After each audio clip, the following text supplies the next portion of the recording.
Good evening. Welcome to Hungarian Public Media's News in English, Hungary Reports. I'm Hanna Kotóth, bringing you today's news from Hungary and the Carpathian Basin. Let's jump right into it. The candidate for president of the European Commission promised that she would respect Central European nations.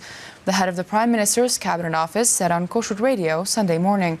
Viktor Orban emphasized that voters entrusted the Hungarian government with stopping immigration, so they couldn't support European leaders who were clearly pro-migration as candidates. The head of the European Commission has lots of hard work ahead of them, Viktor Orban said after the three-day summit. The Prime Minister added that there were problems in economic policy, migration policy and in respect towards nations, and those have to be corrected one by one. The Prime Minister also said that the outlook for that is much better now than when they arrived at the meeting on Sunday. The European Parliament will vote on the candidates supported by Visegrad countries in mid-July. Of the 28 member states, 27 voted yes for Ursula von der Leyen in the European Council, which means that the parties in the leaders' countries who voted yes will support the election of the candidate, Viktor Orban said, evaluating the German politicians' chances. The only way we voted for Mrs. von der Leyen was after Viktor Orban's call to her, where he asked her if, as President of the Commission, she would be willing to show due respect not only to Hungary but also to Central European nations.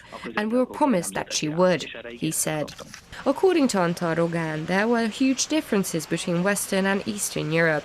While Western Europe is already living with immigration, Central Europe is different in that regard. Central European countries want to elect a leader who doesn't want to force their views on the other countries, he said. As he put it, the main issue with Franz Timmermans and Manfred Weber was that they didn't respect Central European countries. The Commission and Vice President functions that Fidesz representatives may be chosen for open up possibilities for Hungarian national interest to prevail more definitely.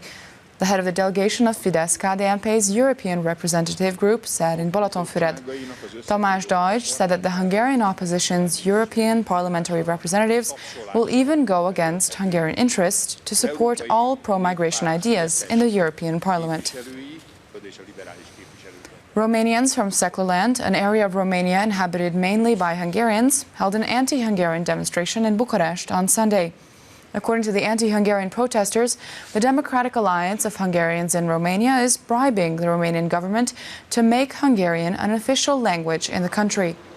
Demonstrators claim that after lands, forests and buildings, Hungarians now want to take away their Romanian language from them. They were protesting an administrative code that entered into effect on Friday, which actually questions previously acquired minority rights. It doesn't make Hungarian an official language. To the contrary, it declares that if the language threshold at the next obligatory census drops below 20%, the Hungarian minority will even lose the rights they currently have. Recently, storms and heavy precipitation caused lots of problems in Hungary.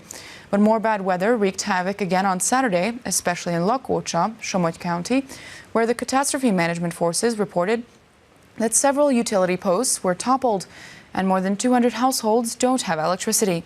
Let's take a look at a compilation of the damage done around the country. The cold front arrived in the country at Kőszeg with intense lightning Saturday night, accompanied with intense rain and wind gusts. The cold front then made its way towards Esztergom on Sunday. The storm-like wind uprooted trees from the ground at the city's cemetery, while the hail destroyed trees downtown. Firefighters in Esztergom had already started the cleanup by early morning. There was immense lightning. It was like a tropical storm, with lightning and thunder going off constantly. Then there was a huge noise and I saw that the top of the tree was completely gone, this local resident said.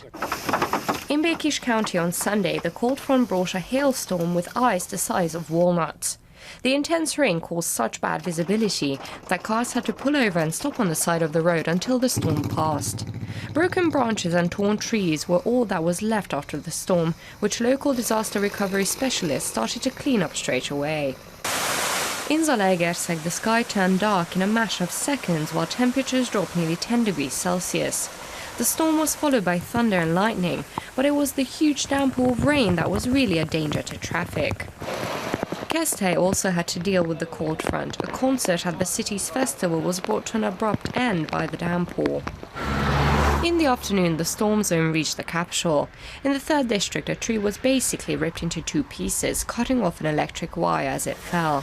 Firefighters worked intensely to cut up the wood and clean up the area. According to forecasts, the temperatures will continue to cool from Monday, but the stormy weather should subside. Hungarian teams performed well at the Shell Ecomarathon in London, where science, technology, engineering and math students design and build ultra-energy efficient cars and compete with them. Students of the Széchenyi István University in Győr came in 6th place. The Kandó-Kálmán Vocational High School's team finished in 20th place, and they were the only high school team. Representatives of the University of Szeged came in 27th place with an electric car. There were altogether 41 cars competing. The students of Győr Széchenyi István University are directing the vehicle they built onto the racetrack in London. The Synergy team also competed in the Shell Ecomarathon in the British capital, where this year they raced with a new and improved machine. The biggest difference is in the body and in the development of different parts. The body is very streamlined and made out of carbon. The team spent a long time with these challenges and with creating simulations, the team leader said. The team from Győr finished in 6th place. Their car managed to go 165 kilometers with 1 kilowatt-hour of energy. This is basically the amount of energy that a washing machine uses for one cycle. In the city concept category, they were the only Hungarian group in the race. In this category, teams had to create solutions that work with city traffic.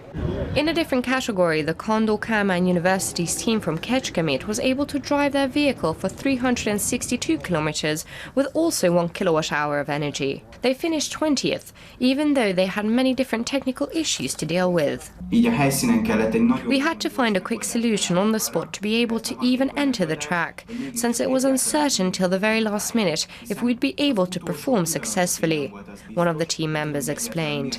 In the end, the boys quickly coded a program that solved the issues during the race as they went along. Imre Seres, the captain of the University of Szeged's team, arrived home from London with his group rather tired Sunday morning. They finished 27th in the race. This is basically an average result, but we did get praise for our electric design, the team captain said. The engineering students at the University of Szeged plan to compete next year with a brand new vehicle.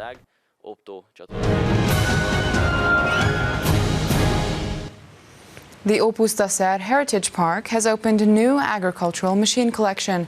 They have a Hofherr tractor and a steam locomobile on display, for example. The open-air museum was expanded with an exhibit built to resemble manorial machine garages from the first half of the 20th century. In it, there are almost 30 agricultural machines on display. The Heritage Park has gathered restored models that have been on display before, as well as new pieces for visitors to see. If you enjoy good wine, exquisite food and jazz music, then the Rosé, Riesling and Jazz Festival in Veszprém is just for you. The festival lasts until July 14th and offers the best wines of the Balaton region, traditional homemade foods from the area, and great music. There are 3 concerts each day at 6, 8 and 10 p.m.